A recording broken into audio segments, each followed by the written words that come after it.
G'day everyone. Proud to say Barkarati is brought to you by Radix Nutrition, makers of the most technically comprehensive nutrition products that have ever existed. Unlock your potential with Radix.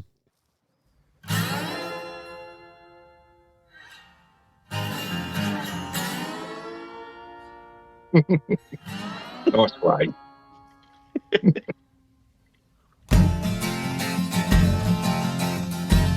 G'day listeners, welcome to Barkarati the Sailing Podcast. My name's Jordan Spencer. It's that time of the week where you get to hang out with some really cool sailors, but of course, as you can tell from that bloody intro when my two idiot mates didn't shut up, I have to share the mic We could hear the with my music two for the idiot first mates. time. The first time we heard the music in the intro. First off, let's welcome Mr. Brett Perry. Greetings, exalted one. BP, you idiot. We're just all over this technology thing, and when it sort of surprises us at times. The weekend is here. Admirals Cup, how cool! The big race, the great race, is coming up. Well, second biggest race. Second greatest race. Yeah. Second greatest race. So looking forward to it. We've got a good guest on today, haven't we? I'm not going to give anything away. First off, let's bring in the other bloke. He had a voice that could make a wolverine purr. Idiot number 2, Mr. Nick Bice. Oh, believe me, I've had that called a few times. Have you? The Wolverine, here he comes. Just waltzing down the dock. It's amazing. I've got to put it out to all the Barkaratians out there. Just love it when someone comes up to have a little chat. And that's cool. And just, I think we probably underestimate how many people we actually do listen sometimes. Yeah. It's super cool. That's cool. So Well, that's not as in big noting. That's more of like just the industry that we've got and the people that listen. It's bloody cool. It's cool. Yeah, absolutely. It's sort of a thing of awe, like it's just us mates mucking around. I don't think people realise how much work goes into it, but just trying to pull this together. Speak for yourself. I kind of am, but just awe that people still dig it. You are the glue. You're the gel that holds Let's us move off, together, man. Jane. You know It's that. not about us. Anyway, but it is all that people do enjoy it, so we appreciate that so much. I think they'll enjoy our guest this week. Blokes. He's a difficult man to get, but we wanted to get right into what's happening in the cup and go on board Inside the guy. Inside, we want to get right in there. Yeah. And then we just thought, well, who's going to be good on the show? And then we suddenly realised, well, Nick Bice is doing it. Why don't we just ask Bicey? It gives us a go. So welcome to the show, the man from Final, Mr. Nick Bice. How you going, Mr. Bice? Welcome to Barkarati. First time caller, long time listener.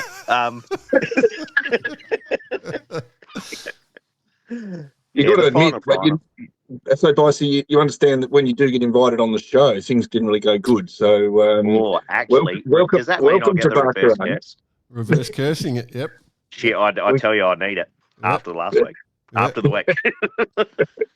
Yeah, no worries. Mate, boys, I've got to tell you, the vibe here is of days gone old, in the sense of the people in the street, the racing that's going on, and thankfully, global warming has just made cows like the ultimate place to go sailing. It's lovely. It's lovely fantastic. weather. Thanks to climate change. Yeah, we kicked it off last weekend with the Channel race. Yeah. A little dash overnight over to France and back, which was super cool. Double points that particular race. During the week, we had some inshore races, consisted of windward lewards and some round the cans racing. We managed to get 6 races in, of which on the third day on the water, left the dock at 9, got back at 6:30. Mm-hmm. Yes, long saw day. that. Yeah. And then, of course, the Fastnet tomorrow. Yeah. Recording Friday night for me, Saturday morning for you guys. Fastnet tomorrow, triple points, all on the all to play for, as they say. You mentioned just real quickly the vibe, and I think it's something we're picking up as well when we're looking at the the race coverage, because it's been quite good. I've got to say, there's been a lot of they've done a media. Fantastic job on the socials. The Admirals Cup team, for sure. Yeah. So the vibe you said is good. So across the board, I think everyone's super stoked that the Admirals Cup is back in play. Are we generally seeing this is going to continue on vibe? Bit of Marbo going on? Absolutely. I spoke to the Commodore. I put my whites on the other night and just waltzed into the Rourke and just pledged my my Commodorism, ex-Commodorism as it may be. Spoke to a few people. Ex-Commodores are like politicians, you last forever. You can have your say. That's right, exactly. No, but have spoken to James Neville, the Commodore of Rourke. Full intention to go ahead in 2 years' time for the Admirals Cup. Which is fantastic. There you go. And as we saw during the week, Sardinia Cup has been announced. Oh. Which is obviously traditionally been a fantastic event previously, and using similar format, 2 boat teams, rating bands to suit. And I must say, being in the marine game, this has seriously sparked up some interest. Yeah, that's good. In the regards to, because I think, as we spoke about a couple of weeks back, there's quite a few teams probably sitting on the edge, just going, "Damn, I wish I did that." Sardinia Cup's been announced, and they've seen the success of the Admirals Cup, and I think we could see just this format not only go from Admirals Cup, Sardinia Cup, but who knows, we could see the Southern Cross Cup come back. Barcarati Cup. How good would Kenwood Cup be? Kenwood Cup, yeah. Everything old is new again. Amazing. The Kenwood Cup would be unreal. Now I know you'll be famous too sometime, Jordan. Everything old is new again. Right. That is quite impressive.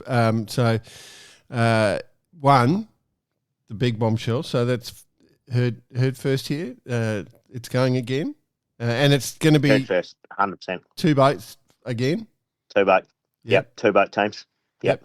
Hey, just can I ask? BP and I are trying to work out the finals racing under a British. It's an American boat racing in a British team. How did that come about? Is it a chart? Actually, funny story. American boat, American owner, wanted to race under New York Yacht Club. Yeah. With pursuing the second boat to be all female. Oh yeah. And this is, I'm not sure of the exact discussions across the board table, but essentially it was rejected by New York Yacht Club for whatever reason. That's a bummer. And I'm not saying it's to do with all female or whatever it is, but there's certain protocols in place. And then our team leader here, Russell Whitworth, who is an Englishman, been a member of Rourke for many, many years, put it forward to Rourke. We've got a great team partners in the Amplify, ex-Girls on Film boat, Rourke members, of course, and reality is obviously they're members, and Russell's been a member, and John, the owner of the boat's a member of Rourke, so it was the easy choice to go with them. Okay. Despite having USA on the sales. Because there's the GARM, the Swedish JPK, that's racing in the British team as well, so it's the same sort of thing, obviously. Yeah, basically. Yeah, so, because, you're representing a club, not a country. Yeah. And because they're Rourke members, they could do that. Yeah, gotcha. Yeah, correct. Gotcha. Yeah. All right, that makes sense. We're trying to work it all out. So, from the perspective, we could talk about the racing, but I'm really interested, with your role in industry, all the latest boats, new gear. You're seeing everything, always have been at the front of the fleet. So, what's been the coolest boats? And I do have to self-own myself here at the moment. Last week we were debating Django, and I completely forgot about the bloody that it was the Wally Rocket Django. I was trying to.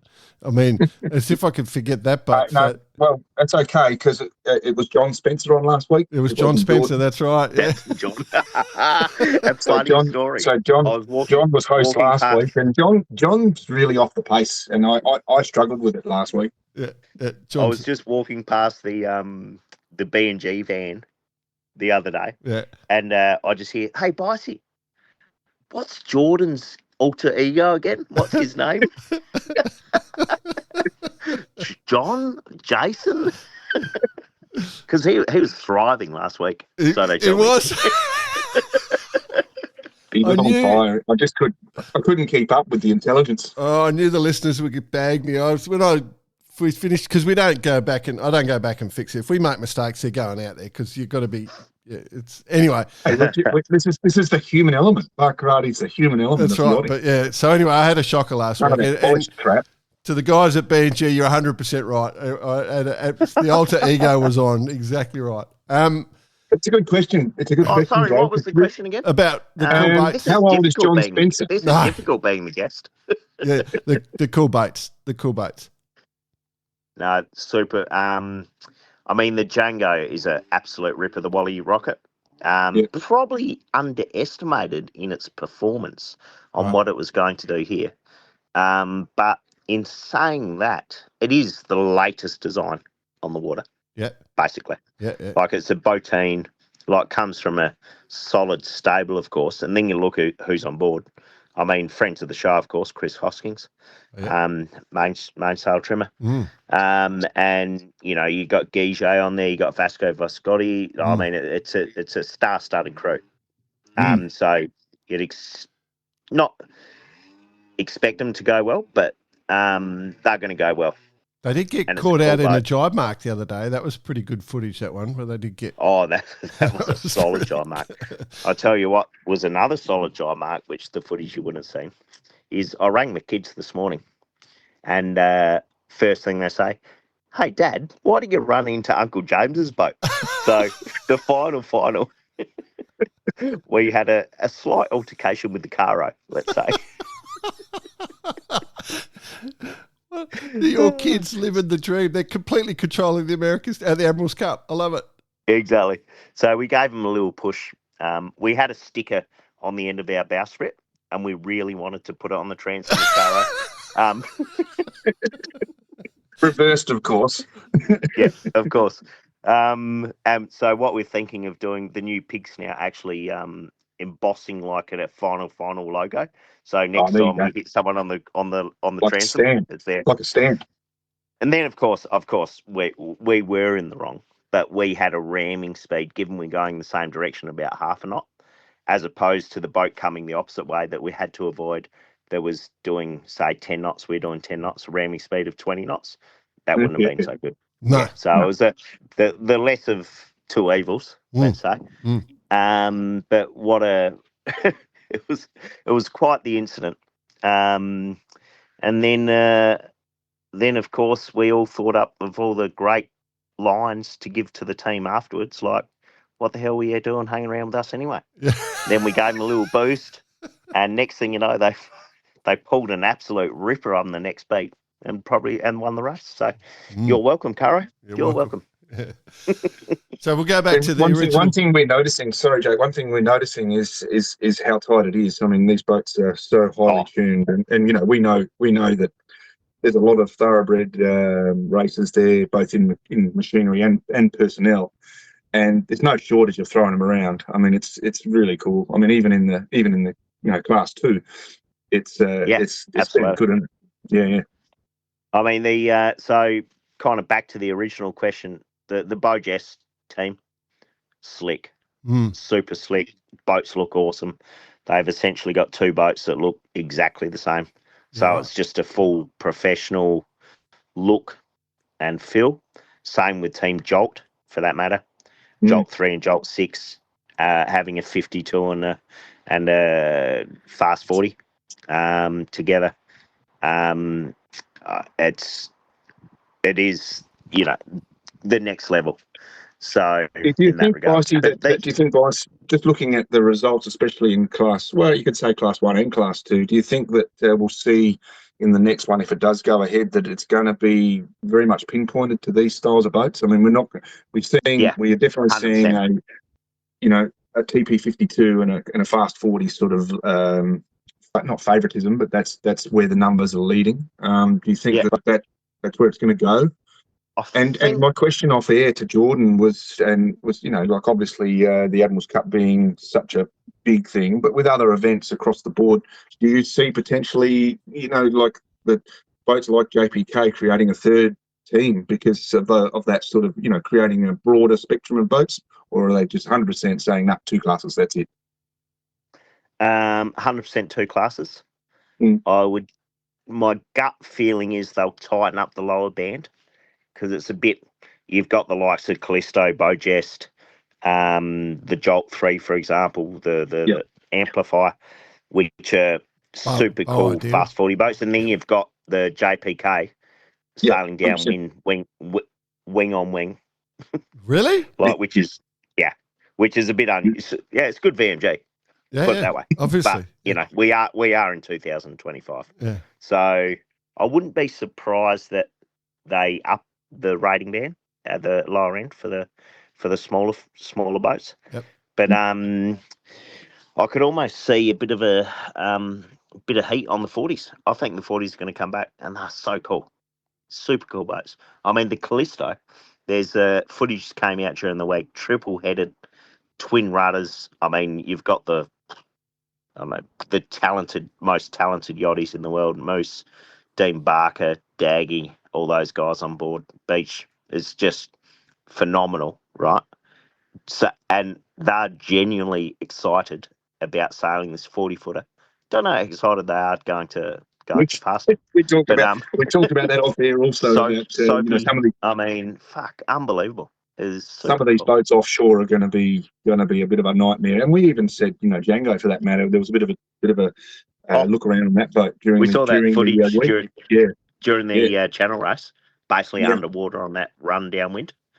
Yeah. On our boat, final, which is a super rapid boat downwind, and just would be one of the fastest in class at that size. We didn't get a wave over the deck, basically, and they were underwater the whole way. Yeah. So that's why this racing is so cool. The boats are different.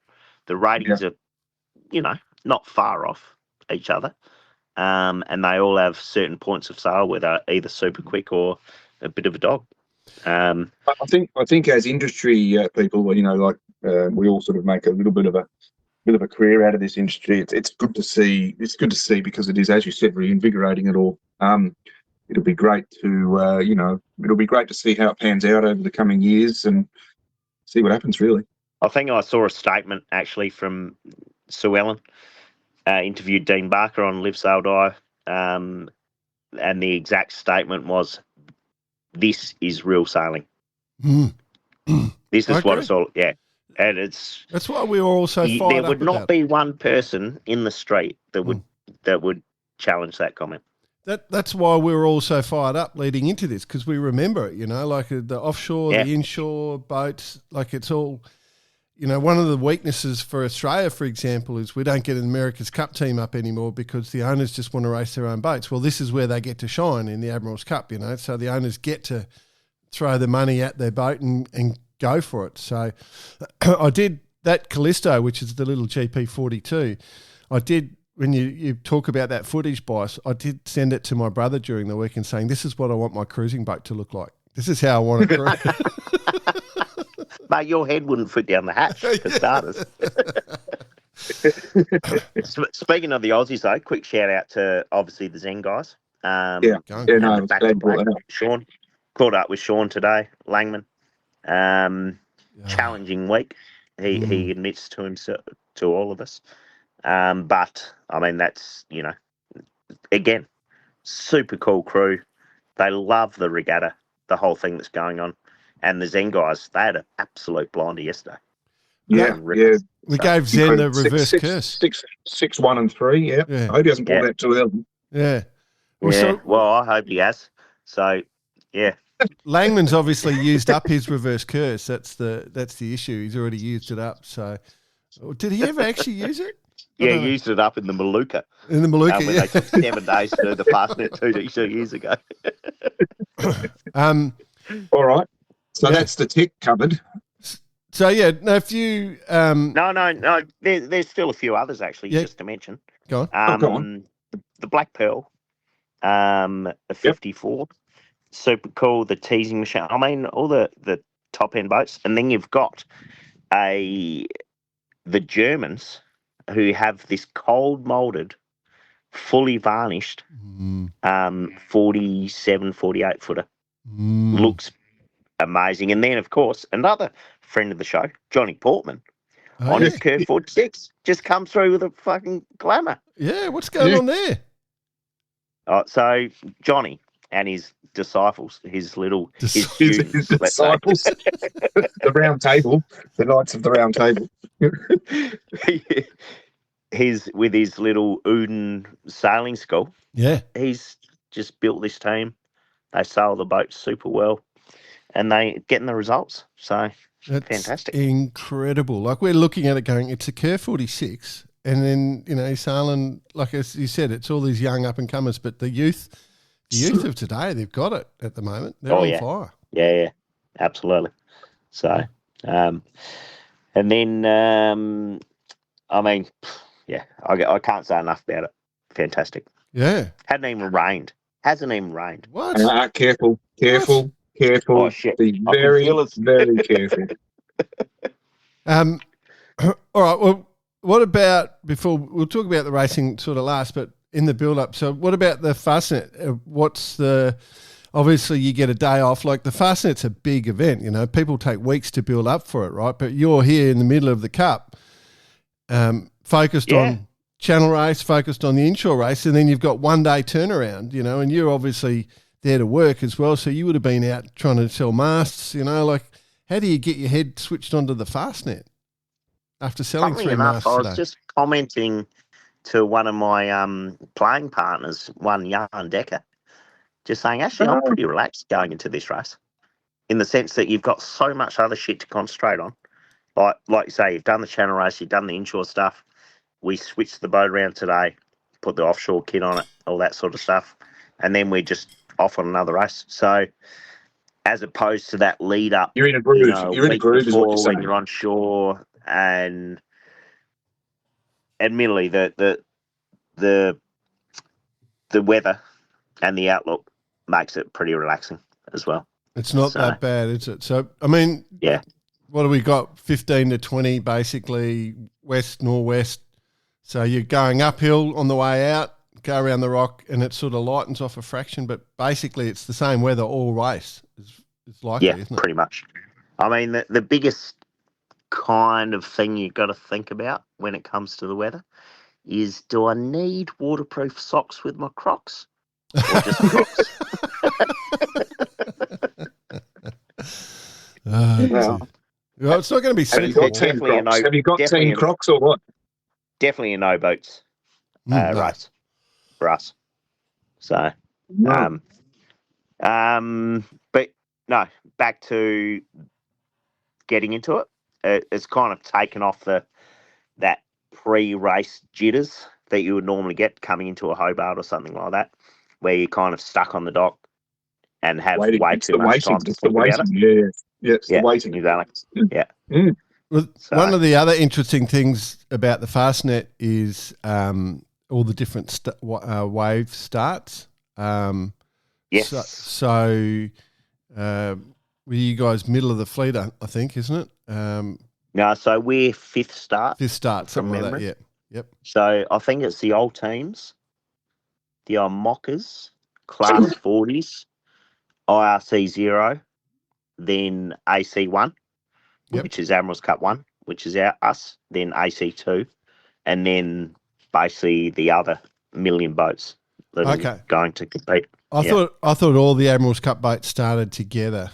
Oh, maybe that might be the case. So I've got so for the we viewers, have a bit of a breakdown on that. I can do it. I've got it. If you want, I've got it. So multi-holes. I'll ask you. Well, there's a pin end and a boat end, and basically go over it. So. All right, well, hang on. Let me, for the listeners, if they're going to, because it's obviously live stream. So 11:20 British time is the multi-holes. Then the Omoka 60s, 11:30, 11:40 the Class 40s. It'll have started before this goes to air, so there's no point in me doing this, actually. So I just completely forget. Let's ignore this. But yeah, if you are listening, you could just go back and watch the. It'll be on YouTube or something, right? Yeah. Okay. So all the fast boats will be out in front of you guys. So it'll be a bit handy just checking out where they are situated. Yeah. Going to be quite westerly to get out the Silent. So on the nose, basically. Short tacking out the Silent.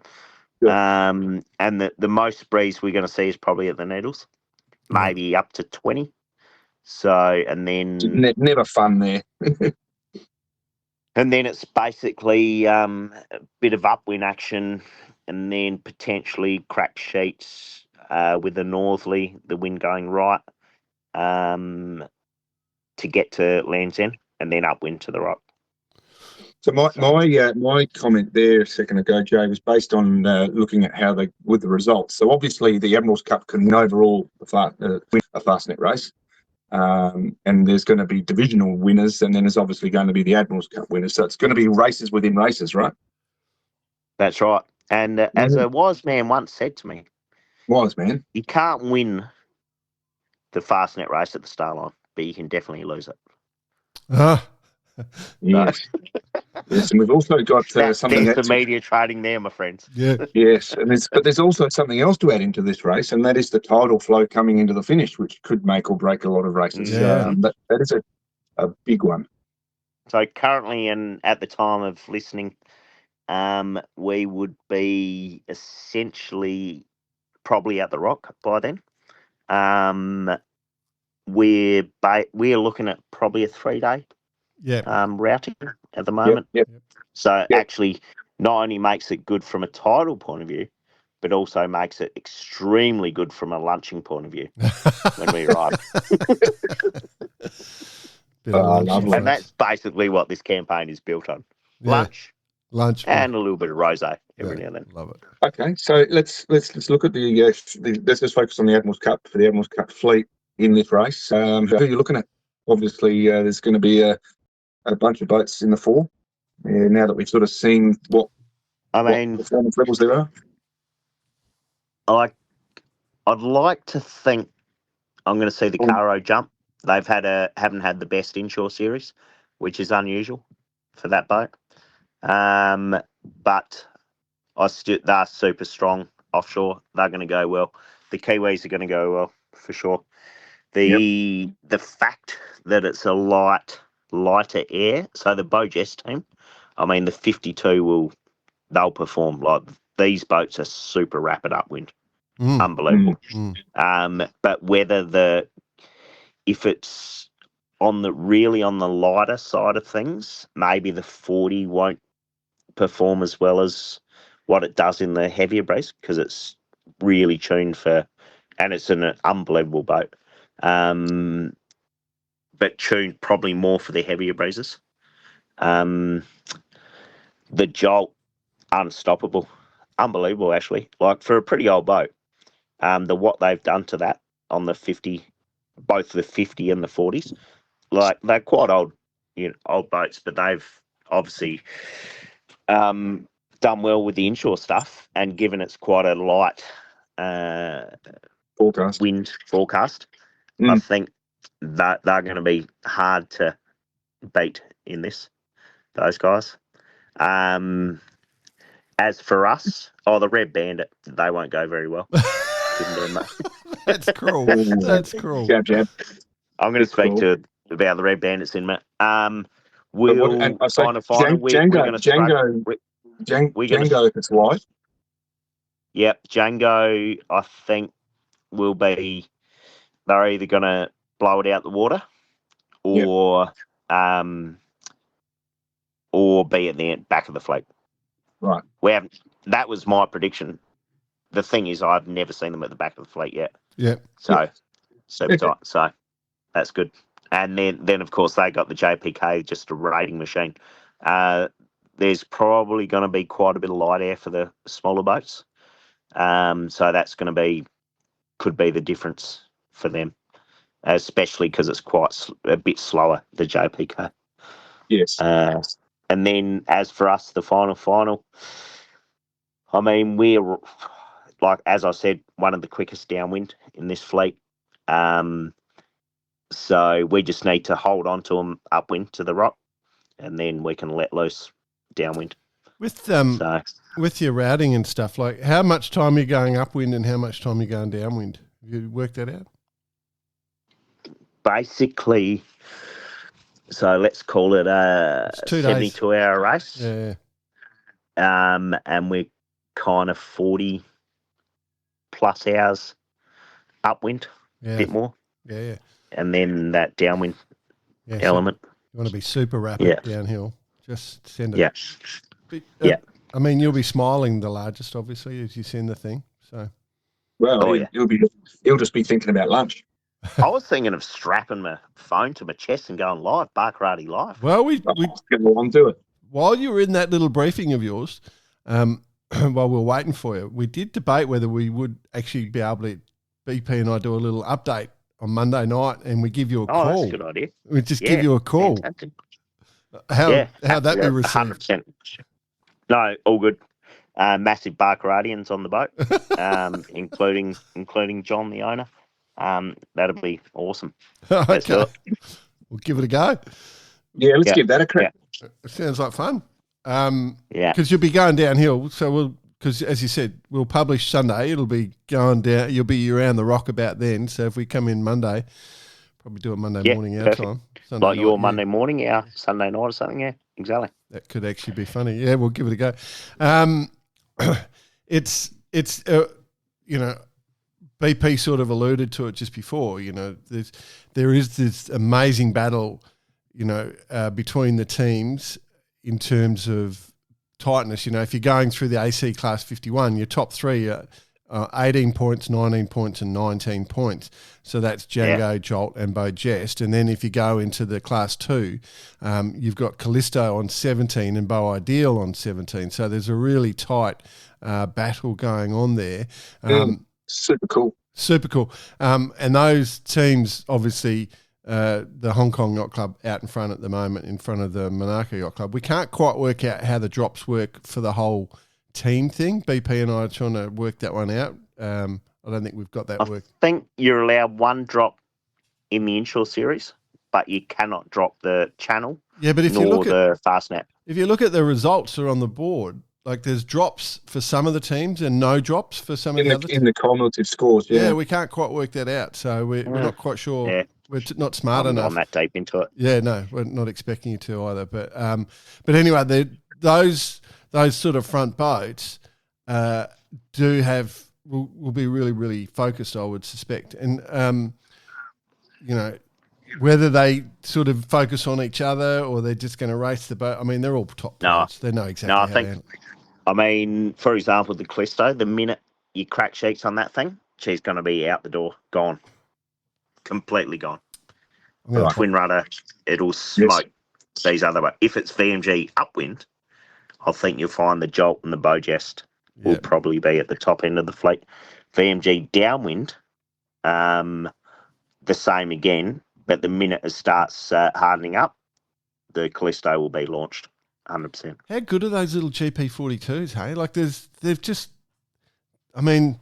what are they doing special on that boat? Because there's, three of them in the fleet? I think, because Back to Black is one, isn't it?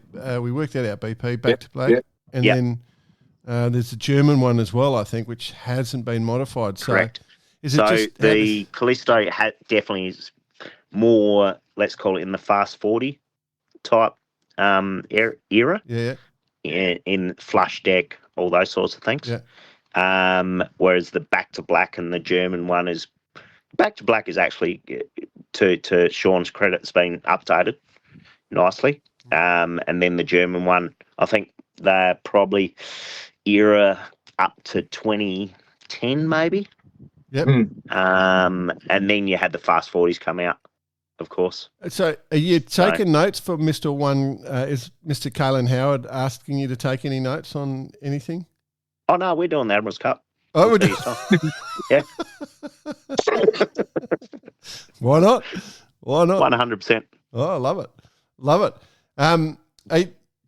What with the team, like the team you're in the final, obviously you've done a few races together. How's the team going? Everyone, like, have you morale. Every morning we wake up, John sends a message. Morale level, gentlemen. Yep. I'm currently at 8.7. Not only gentlemen, but morale count team for everyone. Yep. Yeah, he generally runs around 8.5 to 9.2 on the morale level. That's good. Pretty good. Joey, the boat captain, he's stable. He won't tell us the number, but he's just stable. Love it. No, super cool team. And being here and just the vibe with our team and the friendliness and the conversations we've had with other teams. And back to the comment about the Red Bandits. The other day we're just going out and we're just hoisting the main and we're like, oh, the Red Bandit's pretty close. Hoist the main on the boom, massive Red Bandit sticker. Right. And they start clapping and cheering and carrying on. So super fun team, those guys as well. And yeah, sad to see what happened with losing the stick, but yacht racing. It's not the first, won't be the last. No. Wow. That's true. It's very cool. It is very cool. Yeah. It sounds like just one of the great regattas to be at, mate. Oh, yeah. Like I said, global warming's helped a lot. It hasn't rained as yet. Story. It'd be a different story if you were in the UK. Yeah, exactly. But we are in the Isle of Wight, so we're just across the road. No, fantastic. The history, the people that are here, and the level that some of the teams have put in, the seriousness has been, second to none is what you're looking for. Second to none. Yeah. Mm. Well, awesome. All right. Well, I think we might call it there. That's enough. We'll wish you luck. Our guest is busy. We know I'm that going to head back down now to the weather briefing. And see whether it is actually going to be waterproof socks or not. Yeah, right. Thanks for coming on the show, mate. It's been great. Just great to chat. Merch pack? Yeah. Jesus. I did actually think we should actually do reverse curse shirt and only give it to people that have come on the show. Like I think we really 100%. We need to do that. If we had money, we'd do it. But I do. Well, we could invest $20 a week each. Maybe a cap. Yeah. No, every 3 weeks. A cap. Maybe a reverse curse cap, something like that. We'll look into it. Because then we don't have to do different sizes. That'd be the go. We'll get the marketing team onto it. Yeah, right onto it. Well, by the way, did you like that photo I sent through of your cap? Oh, yeah. Yep, that's a cracker. That was a big hat. It was good. I'm in the team. Come on. Talk. Yeah, sorry. You got to go, Pete. You got a boat to launch. Got to go and do some work. But, mate, have a great race. And make sure you big warm welcome, big hello to everyone that's there, and keep the vibe up. Yeah. And big shout out to the Barkradians that are on station over here. Always good to hear from you. So yeah. Oh, we'll give you a call, boss. Yeah, I'll sing in the dates, but we could do it live, right? Yeah, probably. We could try. Yeah, that'll be good. Cool. All right. Cheers. Bye then. See you, bud. See you, fellas.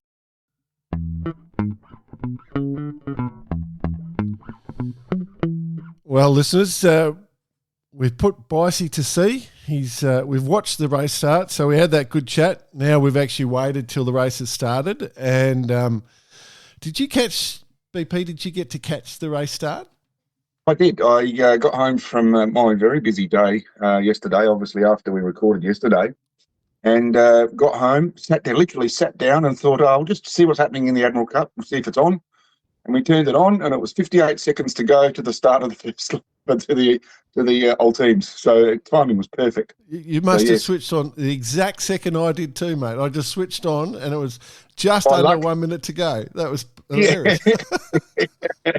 So saw the old teams take off, obviously. Then the Mockers. Great to see Scott Shaw up there in his new boat. One of our boys. Yeah. So that was pretty cool. And then obviously working your way through the fleet. It was what was impressive. And I was sitting here with that Nigel Skeggs, who's got the X2 here, was the amount of boats out there with nice looking gear. There was no old fruit. It was all new fruit, and it was good to see the industry is not too bad, is it? Okay. Well, you're bringing up a lot of points here, my friend. So first off, it went on a bit of a rant. Let's first off, obviously, they're all going to sea. There's 444 boats. That's amazing. Wild. Yeah. Of which 400 boats are loaded with Radix nutrition, ready to go and being sorted out. We know for a fact because we got all the pings. But yeah, Radix nutrition. If you're looking to load your boat up for the next major event, there's a lot of them coming up now. Just go there, go to their website and use Barker8 as your discount code. 2. Absolutely. The second thing, talking about our good friend Mr. Bice, did you, from a coaching perspective, did you notice anything about the final start that you would coach them on? Well, I didn't actually see them. Okay. Let me tell you, they were facing the wrong way at the start time. They were aiming away from the start. Right. You know how much the tide just started to pick up and pick up and pick up. That tide, for international listeners and people who haven't sailed on the Solent, the tide is just insane. And did you know the rule was if you were over, you just automatically 2-hour penalty. Yeah, you can't go back. It's a 2-hour penalty. You can't go back. Yep. Yeah. And some people tried to go back. Well, didn't know the rule. I can tell you, final were getting swept, and they were furthest most boat over near the island, right towards the camera end, and they were getting swept, and then they start turning down and down and down, and then at the start they were facing 180 degrees away from the direction they needed to go, and they were just trying to spin around. But it was pretty crazy. There were some crazy starts. I watched quite a few of them, but it was hilarious. But the benefit for most of them, there seemed to be a really strong flow next to the island. That seems to be the strongest tidal element. You know, as you go across the course, you get towards the mainland there, it didn't seem to be as strong. So most of the boats were working up along that sort against cows. Right up against. That's exactly it. So I did notice John Green of Cows was having a field day with his camera. I did notice the old SVR in the old teams had a good start because we attribute that to Burling. I don't know, but all the multis taking off. The number of women in the IMOCA class, and I did see Scott going as well in his boat, our Canadian friend. So that was cool. Yes. And then we got the big maxis and the IRC Zero and Super Zeros, and then of course into the Admirals Cup, and that was everyone was onto it. You know, the 40s, of course, the 40s. The 40s, yeah, that was a cool start as well, wasn't it? And gee, they're a very unique looking boat. We know that. We talk about it all the time, but geez, they look good on the start line. Nice flat water. I love them. I love them so much. Actually, there was a shot of one. I was sitting here watching it. There was a shot of one when it was powered up. It was going to windward, and when you looked at the profile and how it sits in the water, if you close your mind away from it being a class 40, I looked at the hull shape and the way it was leaning and sailing. It looked like the old version 5 America's Cup hull. Yeah. Just the way the bow knuckled up and out. It was really interesting look. Yeah, very cool. So boats are out the way. The multis are almost out around the end of the main island of the UK up near Hewtown. So they're sort of going through all those transition zones that they've got to get through at the moment. But the rest of the fleet is zooming along the bottom of the of Britain there, so or England, and it is a huge number of boats. I wonder how many collisions would happen during the night because there are just so many boats. Oh, yeah. Look, I mean, it's looking at the moment like it's a relatively slow race, but they're sort of hanging in there. I guess the tidal races of where they are is incredible. Yeah. But getting out through the Needles in those conditions, I mean, in any conditions, but with 400 plus boats, it would have been wild. Yeah, yeah, insane.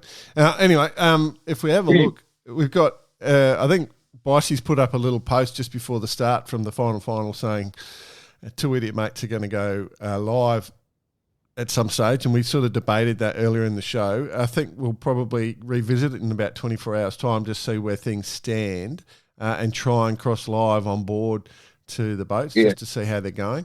2 idiot mates. My 2 idiot mates are going to call me. Mates, that's right. He burnt us. IRC overall, if we look at the whole of the fleet, Shush 2, did you see the start for Shush 2 where they came through on starboard, forced everyone to attack, and then rolled straight onto port? And there was some good stuff. The Volvo 70 is going good because next place right there is the Pie Wacket. Also had a pretty bad start, the Pie Wacket. I thought they were going to be over. I'm trying to remember if they were over. They were right. I'm going back through my memory. Anyway, and then the Whisper. How good's the Whisper? Having a blinder. Did you see their start? Geez, they were like a little terrier in that fleet, weren't they? Yeah. Like a little boy, nipping at the heels of everything they were, and they were sort of just there and did have a good start. So it's good to see. To see them out there, and a special hello to the world's best amateur, Sammy Hunt, who's over there sailing. Yeah. So world's best amateur by far the world's best amateur. What it's screaming out to us though, BP, is with all that rating on the ROC, big boats are enjoying an advantage at the moment. 100%, and it just seems to be like it's lightish, and the boats are just able to boats that are able to get to full power are paying the dividends for sure. Yeah. If we jump into the Cup, Admirals Cup, overall or 1 or 2? Let's go 1, 2, and then 1, 2 to start. Yeah, and then 1. Yep, and then overall. Okay. Yep. So it's the main players, isn't it? So Jolt 3. It's been a bit of a change around since a bit of an update. Yep, that's right. So Jolt 3 Jolt now. 3. Bo Jest. Yeah. And then the Caro. The Caro's popped up a few spots. So it must be very close out there because Zen, literally 10 minutes ago, Zen was third. Yeah, that's right. And they're going backwards. So they're riding in. Are they? Well. Yeah, still doing good. They worked off that start. They worked that Island Shore hard. Classic Nico start. He loves the left. He always over the pin end. He's always on a pin end if Nico can get on one, and he worked that shore real hard. So that's where they're lying. So the Jolt, how's the Jolt going? Jolt 6, how are they going? Well, Jolt 6. Are you flopping over to 2, are you? Without telling me? Yeah, so let's just go in 1. Jolt 3 first, Bojes second, and Cara third. We go to Admirals Cup 2. Jolt 6 first. Hang on. Got to let my computer load. I'll just say it. Jolt 6 first, Bo Ideal second, and Callisto third. Jeez. So we if you look at those results, I mean, when you look at what we discussed before the start, it's all looking fairly to plan, isn't it? Really, so far. Yep. Exactly what we discussed. Okay, can we go to overall then? Yep. Okay, here we go. It's basically the biggies. Oh, how about that? It's all the biggies. So you the could copy the Admiral Cup 1 class there. Jolt 3, Bojes Caro, Black Pearl Zen. Yes. And then the 6th place is the first of the 40s with Jolt 6. So Jolt 6 having a pretty good run at it overall. Yeah. As in the team's perspective, aren't they? Yeah. But the big boat's definitely getting favoured. But the first of the smaller boats in at 7th place there. So Admirals Cup, this is it. Remember, it's 3 times the points for triple points. Yeah. Yep, triple points for this. So that is going on. 695 miles. So remember, they do finish in France off Cherbourg. Say it with a French accent, mate. No, get stuffed. Again, a ton of tide to play with. So yeah. So that's going to be pretty full bore. So it's on the Fastnet. It's the 100th anniversary of the first Fastnet. So because they run it every second year, but the 100th anniversary, which is a massive event 695 miles. It looks like it's going to be a nice one. We'll look forward. And again, we'll do an update. We'll just go live, I think, and we'll just try and ring onto the boats and see how we go. You can just ring a few people up. Yeah, just see if it picks up their phone. All right. Another major event that's coming up, my friend, is that starting right now, I know they're in the pre-worlds, is the Contender Worlds. We do want to mention the Contender Worlds. They're in that... Absolutely. Yeah. They're in that hardly known place in Italy. Have you heard of it before, called Lake Garda? No. No? You've never heard of Lake Garda? No. Do they sail there? Yeah. Oh, man, how many regattas are on in that place at the moment? It's crazy.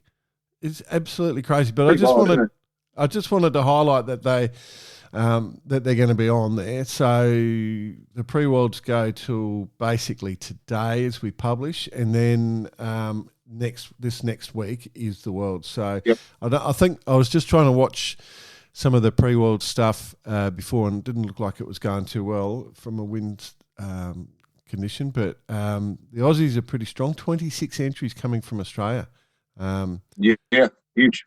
That's amazing. Huge. Yeah. So anyway, if you're into the classic contenders, and I think a lot of people are, they're on. Just wanted to draw attention to that. Attention to them. Right. Moving on. Yeah. Jack Lloyd, Listener of the Week. We've got some funny ones here. It's brought to you by our friends at Vycobi. Obviously, we saw the last winner of the Listener of the Month celebrating. Did you see that video Jody posted? Yeah, I did see that. It was almost an emotional moment for him, being recognised. It was classy. Yeah. I liked it. I really liked it. I thought it was quite classy. So on your Jode, throwing that one out. Just a quick one. We forgot to add in the Listener of the Week that the Sail GP seems to be very, very popular at the moment, because I've got like 500 emails from Sail GP. Yeah, yep. That's true. That's true. We do get a lot of emails. We have to filter pretty hard. And Sail GP were filtering. Right. So good on you, Jade, for publishing that, because obviously Pat and the team at Vycobi spend a lot of money on you guys. They don't give it to us, they give it to you guys. And Jade winning that one, I didn't vote for Jody, you two did, but and then also Pat said it was going to him regardless. So he was going to get it anyway. That email was classic too. So you might add that even though we didn't give, or I didn't know we did give it to Jody, the email stated that Pat was going to send him one anyway. So it was irrelevant what we decided. He'd made the call. All right. Big email. Ned Fairley, I think we'll give him a bit of a highlight. I know lately you've been getting on the cat bandwagon, a big change for a couple of cat whackers from way back, and thought you might be interested. Remember, we've called ourselves the Cat Whisperers now, BP. Yes, we are. Yes, yep. Well, yeah, 100%. Might be interested in the Aussie being triumphant over our friends in New Zealand. Of course, we're interested in that. It's the Paper Tiger Internationals. I'd call them the Interdominions, but they're calling them the Internationals. So they had this long-running inter-country rivalry between Australia and New Zealand, and having done a few Interdominions in my life, it is good fun, plenty of ribbing. Yes. Right. He sent us a whole link to the whole story. So, but basically, if you're interested, I think it's been the Kiwis have been dominant in the Paper Tiger class. So have you ever sailed a Paper Tiger, BP? Never sailed a Paper Tiger, no. Yeah, they were in Lake Catharaba, which is just about 60 k's from where I live, up the road. Pretty shallow lake. Like if you capsize, you can pretty much stand on the ground and push the boat up, I think is my understanding of it. I haven't done much sailing out there. Knee deep in sludgy mud.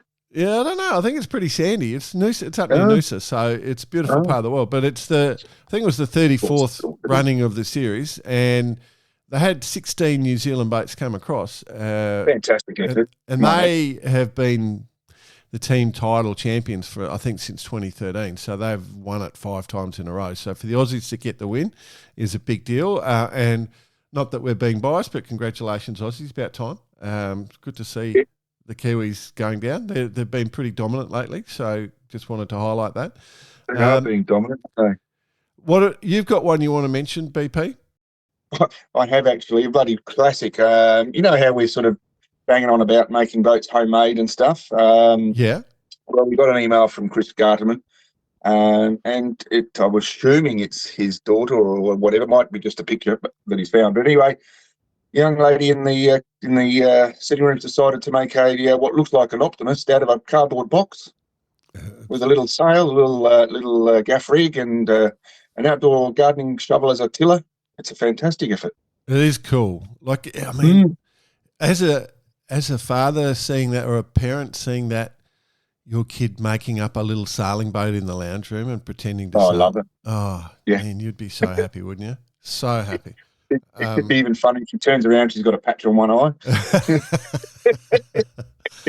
Love it. I do love it. And we've got an interesting email from Maud Jade. Here we go. We can talk this up, can't we? I think we can. The Swiss we've also discussed off air about. Oh, actually, no, didn't we discussed with Bicey about Zen as well? Pulled one. Have they pulled it too early? So anyway, keep talking. Well, Maud, for those who were watching SailGP last weekend in the UK, will note the Swiss team had a rip snorter. An absolute rip snorter. Cracking weekend, yes. Absolute rip snorter. And they at one chance, they looked very close to having the win. They didn't quite get there. But we did get an email from Maud. I can confirm the reverse curse is true. Maybe best not to share it too much with the other teams. Regards, Maud. It's classic, and it was so cool. I was watching the racing, and I thought, this is wonderful. This is going to get back for sure as they cross the finish line. Yeah, no, it was very, very cool. Okay, but congratulations. High fives all round, Jay. Yeah, very happy for him. Well, I'm interested to see how much of the reverse curse does get used in the Fastnet. And we'll see what happens. Yes, we do. It's hot time with Bice. We know it's not. We know it's not. We know where he is. Do you reckon he's having fun? Oh, I think he's having fun, mate, just by his mindset yesterday. You know, and I talked about it yesterday with the guys here, actually, about it. You know, what Bicey said, that it doesn't feel like a Fastnet. You know, it feels like just another race. Yeah. And I get what he's saying because he's been in race, they've all been in race mode all week. So this is like just another race, you know? It is. And I did think that, you know, as we're going in, I think that's why we asked the question because, you know, it didn't there was so much focus on the Cup, little less focus on the Fastnet and the build-up. And so you don't have that time to think about it. It was just really interesting. But that's exactly it, time. And when you're putting these campaigns together and you're getting to the focus is that race. The focus is that gun on that day, and your mind seems to be, you know, playing its usual tricks and just going through all the scenarios and especially if you're running the boat, you know, trying to think about what you've got to have on there and make sure everything's right. Yeah. And it's a huge build-up. But these guys have been just sailing all week, you know, not much going on really. Yeah, also pro teams, you know, they just go, right, offshore setup, boom, this off, this on, boom, got it all worked out. Yeah. So, that is part of it. One of the things that's been, we've sort of alluded to it in the last few weeks, and even in this episode, excuse me, the power of the youth, mate. Particularly, we saw it in the Moth Worlds. I think we sort of alluded to it. How much talent has come out of the Wasp class? And continuing to come out of it too with what's going on right now, Yeah. So the Wasp international games have just been run and won. Congratulations to all the competitors there. It was pretty cool. So they do, you know, they're kind of like the Wally windsurfers. They don't just do fleet racing. They do sprint races. They do a marathon. They do slalom. They do all sorts of different things. But the overall results have come through with Federico Bergamasco, the Italian. He was really, really, really consistent. Like he was hit by the standard or the number of people trying to beat him was just insane, and there was some great performances across the fleet. And he was just consistent throughout the week. And I think the same has to be said for Pearl Latanzi. She was the winner of the women's, and I think they had the most women ever this time around. So it was huge. I mean, there was over 200 and something competitors on the water, and it would have been a sight. There was a few interviews are going around, and there was some cracking comments, about the fathers who want to be out there watching, but unfortunately their kids are at an age where it's time for them to go out, and they're playing the role of support, and out they go and blast around on these wild little boats.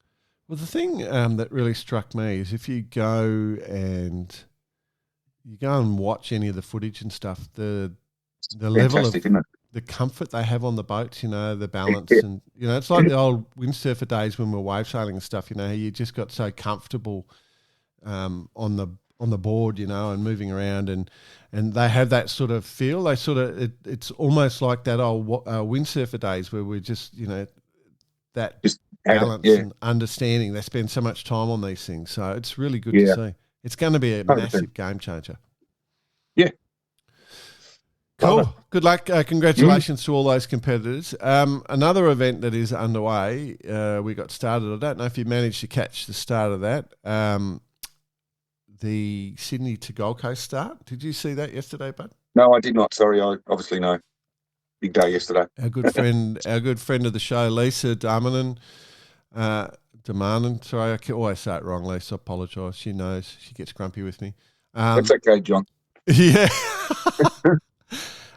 We saw an interesting start. Obviously, it's probably, I think there was about 60-odd boats heading north into a northerly. So there was a long beat in the harbour. Like when the race started, there was a lot of tactical stuff, pretty much dead north. So a good, easy port lay coming out of the heads, and then most of them heading out to sea.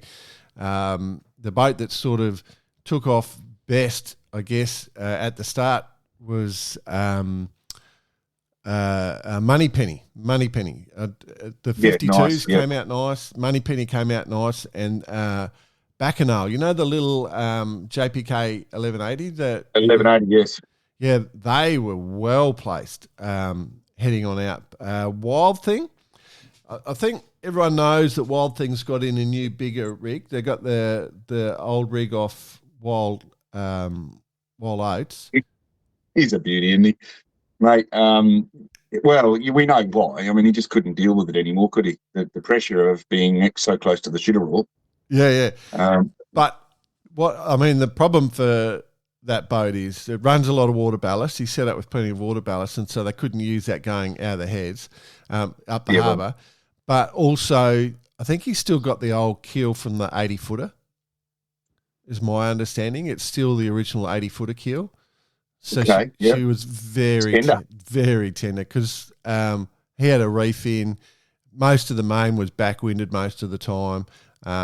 But it wasn't. Well, I'm just looking at the current overall standings here. He's got a 22-mile lead on Moneypenny, so it seems to be going well for him. Yeah, and he's got the water ballast in, and it's probably side on winds at the moment. Once that wind gets behind slightly, that thing's being so light, does scoot away. So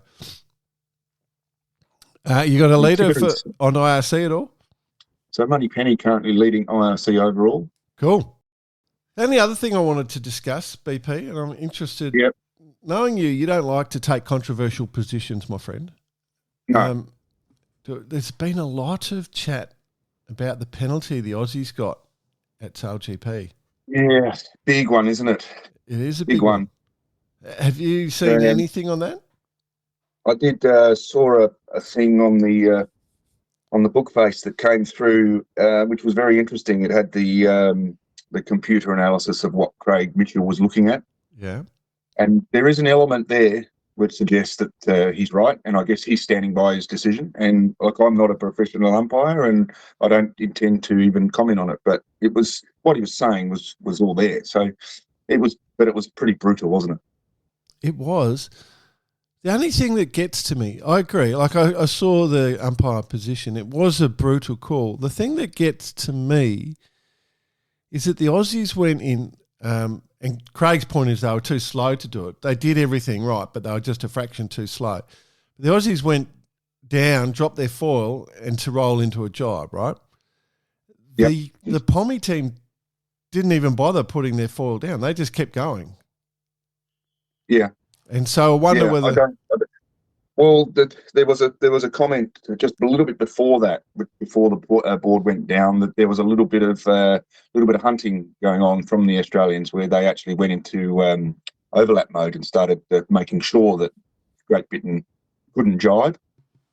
So that was kind of the position that led to the late jibe on Australia's behalf, I would be saying, and that's kind of what put GBR in a position of not being able to jibe. So that's kind of what led to, I guess, the decision. But the point I'm making is that they didn't get a penalty. The Aussies got the penalty, but the Aussies went through the process of trying to avoid. The British team, which is the one that blocked everyone up, actually didn't try to avoid. They didn't put their foil down and try and turn off. Like as I said at the start, initially the Aussies were holding them in. And then the Aussies got their fall down, went away. But the Brits never tried to turn down at all. They were always going across and through, and they were just going to wear it. I mean, in a normal racing situation, the Aussies had the right to do what they had to do, what they did. In terms of just before the jibe, not so they were coming in and they were just defending their position. All right, and and one of the comments was that they couldn't actually see what was going on with the other two boats. And so, it was pretty tough call, especially where Canada were in the end of it all. I mean, they were they got hammered, 400 something metres behind and not even on the foil. Yeah. And Australia just had to reach back and forward for the best part of that leg, it cost the whole regatta on that call. That was interesting. I mean, that's a pretty big call. The only call that I've seen where it's hurt me as much, you cost the whole regatta right there because of that call. I've just watched the Australians play the British Lions, and the Aussies had them up until the last 30 seconds, and then there's a bit of controversy about a clean out where the head of an Australian was cleaned out, which is illegal, and that was let go by the umpire. The Australian commentators, one in particular, said that is completely illegal. That try cannot be allowed. Didn't hold back at all. Just ripped into it. So we've got a bit of controversy between the Aussies and the Poms going on. It is. No, you reckon it's all linked to you? No, I think it's linked. You'd call rugby union and sailing, relatively elite sports, in terms of their position in the society. So maybe there's a bit of corruption going on. Corruption. It's corruption at the highest level. Oh, dear. We have to get an investigation into it. Well, anyway, I think we'll do a bar karate inquest. I think. Oh, could we could everyone could just send in all the things they think that people have done wrong by, and we just go through them all one by one and analyse and then just make the decision. Yeah, just bring it out. We're the binding court. We're the High Court of Sailing. High Court. Yeah, we're going to the High Court. Righto. I think that'll do us. Yeah, no, great episode. Great for Bicey to come on and obviously give us his time. Yeah. We're very spoiled to have him. We know he's a busy boy. Yeah, we're spoiled to have him. The dulcet tones of the Wolverine, as he's commonly known now in the circle. All right. See you later, everyone. Enjoy your week. Best of luck to all the competitors. Make sure that you're safe out there. Cheers at barkarate.com to send us any notes. Go to Radix Nutrition, use Barkarate as your discount code, and of course support our mates. There you go. Well done. Cheers. See you, bud.